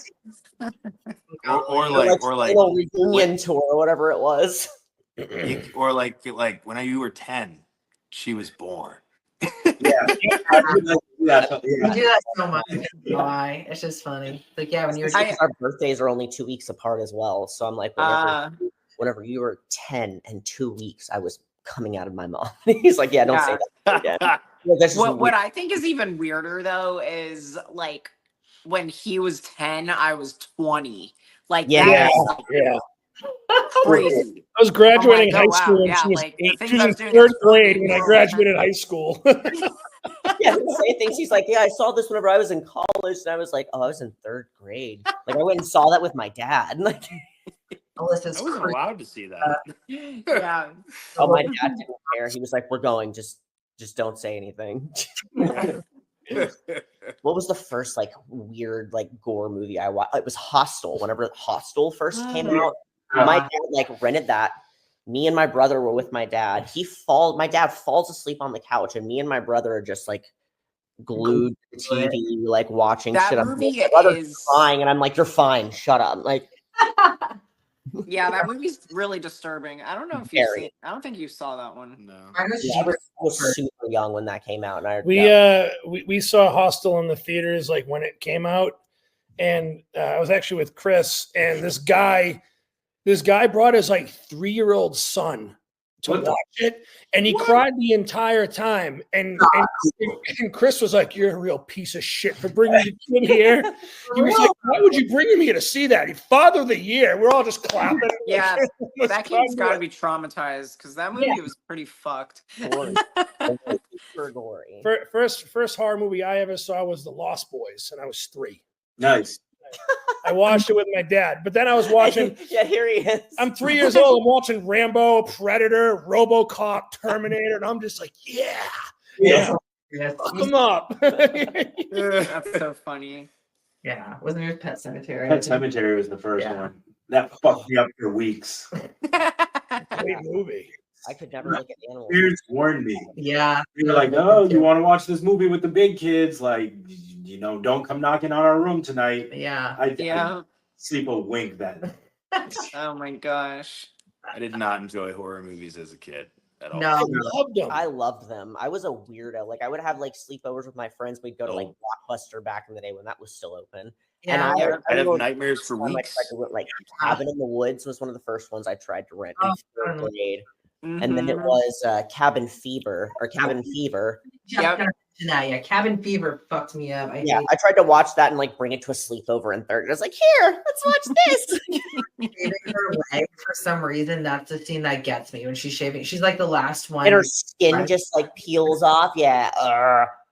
I've actually done that to myself before on my shin on accident. Like, because horrible architectural design. My mom's house has the light switch to the bathroom on the outside in the hallway.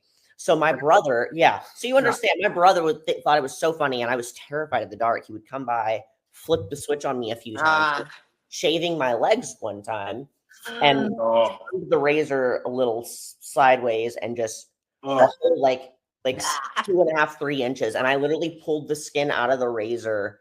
And you could see like tightening, and then it just starts bleeding all in the tub. And I was like, "You motherfucker!" Like so. Ouchie, ouchie, ouchie. I hate queasy stuff like that. Makes me feel weird. Yeah. Worst.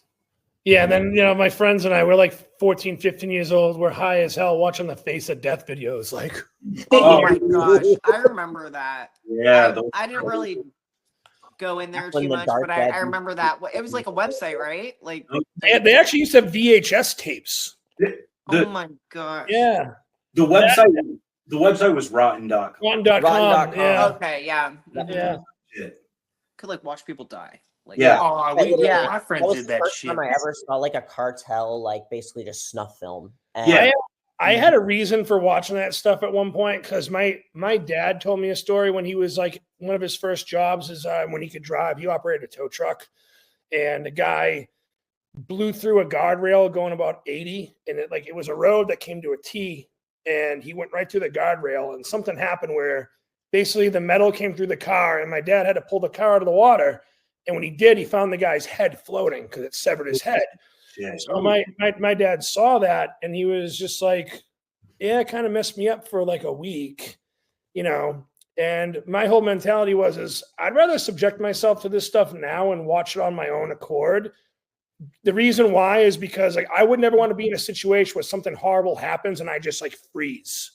We're like, I either need to help someone or I need to get the fuck out of there. I'd rather just okay. So that's why I watch that stuff. And it's interesting now watching that stuff now. I'm just like, I can't watch that. Yeah. Yeah. I just like, yeah, me too. Yeah. Yeah.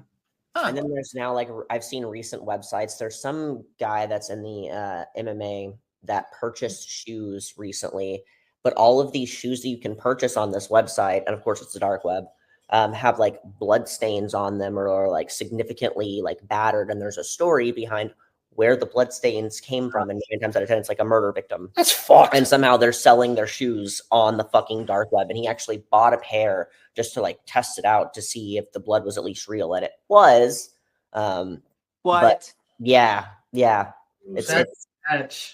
it's some guy like Shane MMA or Shane UFC or something like that on Instagram. But yeah, he's like, and he's just like going through like this real series of That's the horrible. shoes that he bought off the dark web just to see if it was real. That's Damn. crazy. There's hundreds of them on there. Yeah, I'm good. Yeah, I want nothing to do with that. Yeah. Nah. At first we were just I'm watching watching, videos, like, and now we're buying shit like that. Like I'm all set. Yeah. I got a last question for everybody. Have you guys been propositioned one-on-one or as a couple by anything in the fitness industry? We've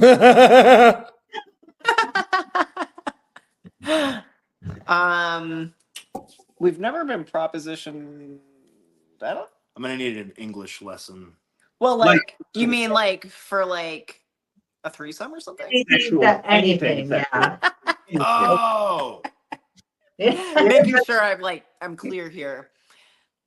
I've been propositioned before Ben. yeah, you did. When I lived in Colorado, actually.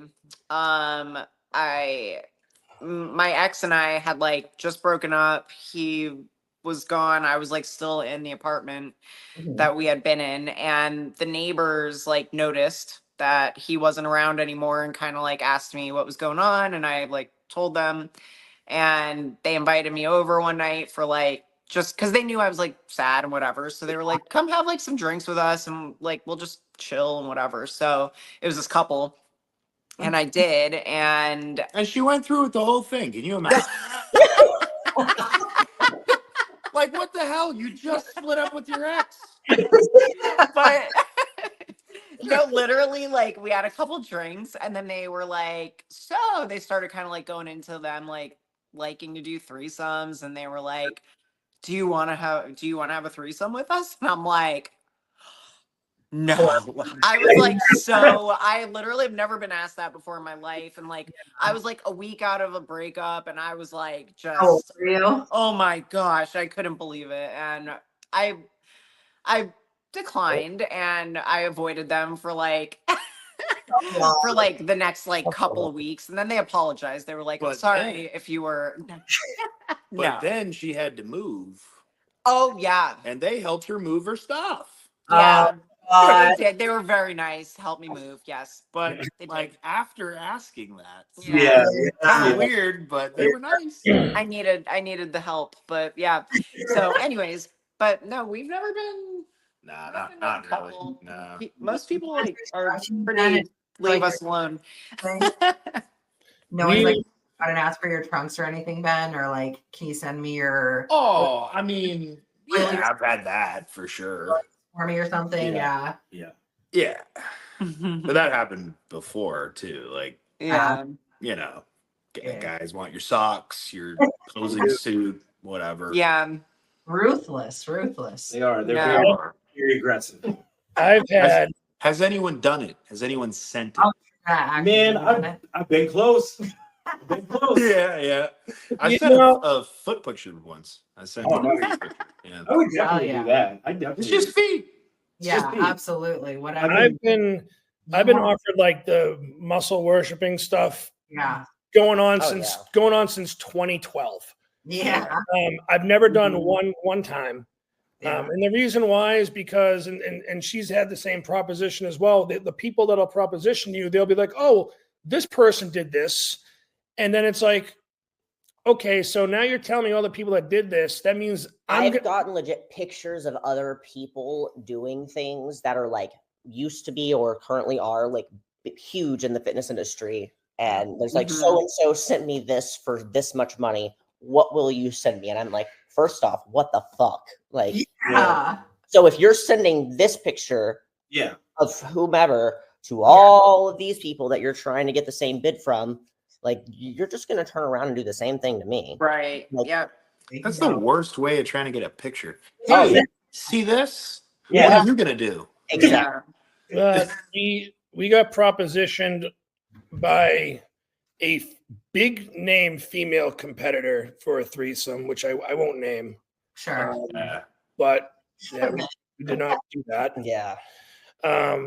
We get requests all the time from like gay guys and some of her followers that like they want us to do an OnlyFans. Yeah. Sure. All the time. Yeah. You know, and I've gotten propositioned for a whole bunch of shit. Like there was one time where I got a message on Facebook. It was like, "Hey, you want to make $50?" And I was like, "Why? What do you need? A couch being moved?" And they're like, the guy was like, "No, I just want you to let me like go down on you." And I'm like, "No, I'm all right. Yeah. For $50. You want to pay me to like? No. There's no monetary amount that you could proposition me for where I would do that. Yeah. There is though. Yeah, maybe it was like There 7 is. figures or something like that, or you know, But there's the number. It just hasn't been. it's met just yet. not $50. Right. I can tell you that. It's not a Venmoable amount. Yeah, it'd be Right. wire transfer. Exactly. Now we know where Ben stands. Hey, do you want 500K is 500K? 500K. Doesn't mean you're gay. Number's got at least have 6 figures in it. Yeah. At least. Oh yeah, That's funny. What about you guys? I mean, I've definitely gotten the, compose for money in the hotel Yeah. room thing before. Oh my god, that Weird. And we definitely had people that probably were testing the waters. They were like, "Oh, you guys are really attractive as a couple." But- Yeah. Yeah. But I don't think we've ever had somebody like, or another couple be like, "Hey, do you want to?" Yeah. Yeah, not like Yeah. straight up ass. Yeah, for sure. But definitely had people like, Like, Test the can your Hinting girl, at it, yeah. can you oil yourself up and have your girl like touch your Yeah, quads or something yeah. like that? Or I could do that, or I could just. honestly, well, I came to her about that. Honestly. I was like, "Well, how much money? Like, all they want is for you to oil my quads." I'm like, Hey, $500? Yeah.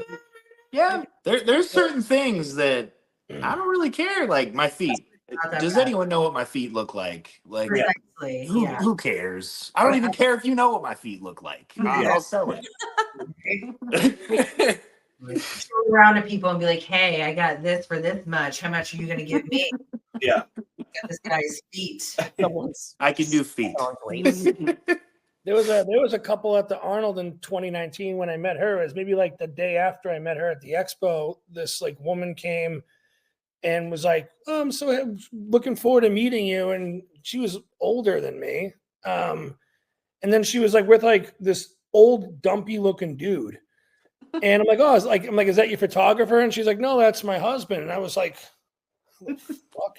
And then they were like, "Oh, we want to take you out to dinner and want you to come back to our hotel." And then I was like, Yeah. There it is. There it I is. looked at it and he's like, "I just want to watch." And I'm like, "No." Oh, No. No. even worse. Yeah. No. Just want to watch. Listen, get out of here, Cuckleberry Finn. I want nothing to do with you. Cuckleberry I'm gonna use that. Oh my gosh. Yeah. Things. Yeah. I feel like people are kind of wild in the fitness industry sometimes. It does get a little It's a big little weird. taboo for sure. A little weird. Yeah. I don't know. I've heard some weird stuff happens. Like, I can't remember if it's after the Arnold or after the Olympia, but I don't know. Like Yeah, a I've Diddy heard Some swapping and I don't know, but I've heard rumors. The pool parties are pretty insane. Yeah. I've heard it's a massive orgy. Yeah. Wouldn't be shocked, especially if it was Vegas, because the amount of drugs that go around the Olympia in Oh, yeah. Vegas is absurd, I'm sure. it's astounding. It is astounding, especially when you see like you're going out to the clubs, because we went to the Olympia in 2022, 2023. 2022. Yeah. And like even going out to some of the clubs where there were going to be like bigger Olympians there hanging out, had their sections, whatever else. And I'm like, oh God. Yeah. Lines on the table. Okay. Yeah. This is how we're doing it. Interesting. Yeah. Interesting. Good to know. One in Vegas.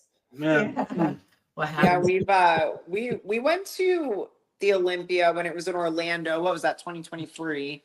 Yeah. But we didn't like buy seats. We just went to the expo and then kind of watched like prejudging from the expo. But and then we've never gone to Vegas for the Olympia. No. Hopefully this year you will go. You'll make it. That would be great. That'd be awesome. That's 8 weeks out, boys. 8 weeks. Yeah. So, he's doing Tampa. Oh, too. are you doing Tampa too? Well, No, I don't think think so. I want to, but my coach has 2 other guys in the classic, so he's like, I don't know. I'm just trying to avoid the weirdness, so I probably won't. But Yeah. we'll see. Maybe. we might be able to sneak in there. Yeah. But yeah. Definitely Texas though. For sure. Yeah. It's an awesome show. Yeah, that one's so well put together, and It is. Alyssa does a really good job about making it about the athletes and making sure that you guys are well taken care of throughout the entire experience. So I've always enjoyed their shows. I did that one in 2022, and it was damn good time. Even like on the amateur portion, like even for the NPC athletes, because they make it a pro-am show. Yeah. NPC athletes are even taken care of. So Yeah, I did that. I did that show too, and that was like one of the best experiences I've had competing. Yeah. Yeah, I was really impressed. Alyssa did it last year, and watching it, oh my God, it's a production. It's not just like look, you're in a high school auditorium. Like it's a fucking show. It's a show, and like Freddie does a good job of making sure that it's there was fire. I was like, what the hell? Yeah, they have pyrotechnics and shit. You go on, out from like the WWE. Yeah. Come out on stage, you spit water in the air like Triple H. Yeah, like right after I did that one, you were like, I want to do that show. I did say that. Yeah. Oh yeah. Oh, hoorah. Exciting to see you guys in 8 weeks. Yeah, it is. Oh, that'll It's be gonna fun. Yeah. A good time. Yeah. We need some Texas gyms. Yeah. Dude, we have They're all good. Absolute Recomp. I know. Absolute Recomp is phenomenal. I'm jealous. Is good. Destination Dallas is great. Yeah. All those. Are you guys gonna go? We unfortunately won't be going. So my bachelorette trip is literally the weekend before in Vegas, and then we're getting married the second week of September. Congratulations. That's you. exciting. So are you like really, I mean, I know we're getting a little long here, but are you enjoying wedding planning, or are you like I honestly loved it, and it was done a year ago. I like the moment we got engaged. I wasn't the type that ever had like an idea of what I wanted my wedding to be or what I wanted anything to be like, but once I realized that, especially in the Northeast, vendors are far and few in between, especially if you have a date that is less than 2 years out.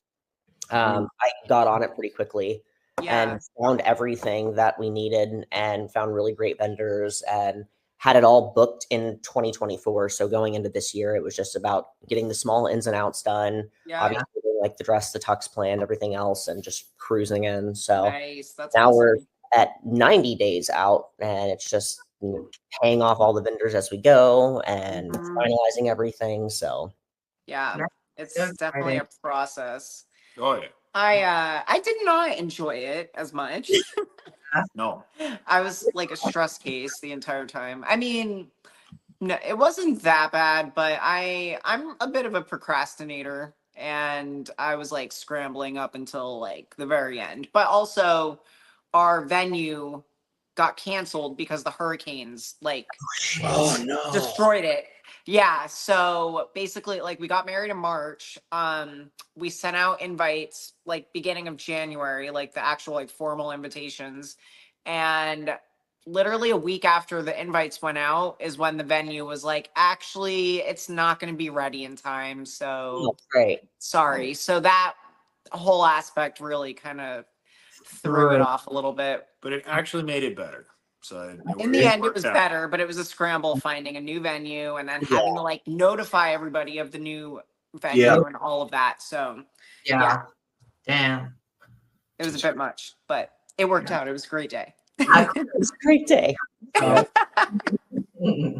no, I'm excited. I put a lot of planning into it because I just did everything a la carte. I didn't do like one of those vendors where it's all inclusive. So Yeah. the vendor that is there has been at the hands of Google and Aw. Wedding Wire and whatever else and recommendations. Oh yeah. It's a lot, but Well, we're excited. Yeah, because actually they'll be going. So Aw, Ready. Super excited. love it. Well, this guy's definitely gotta get a meal.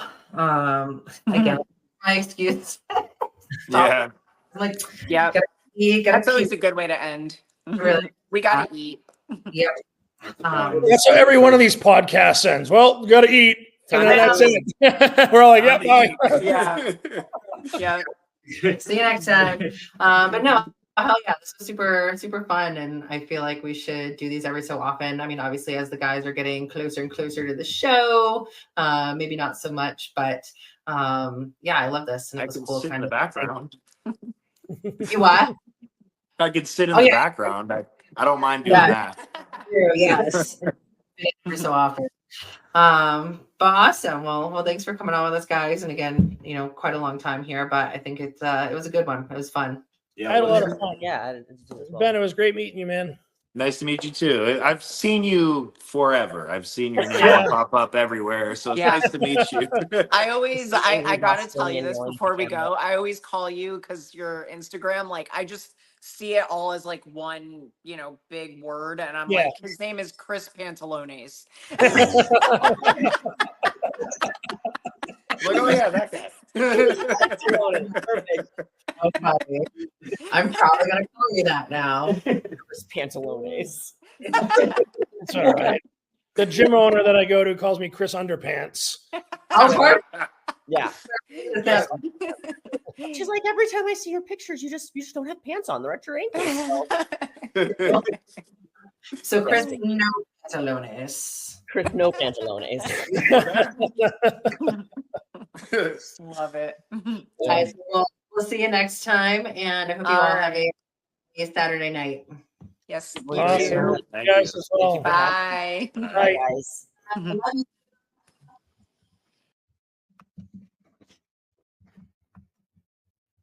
Dope. Bad bitch, summer.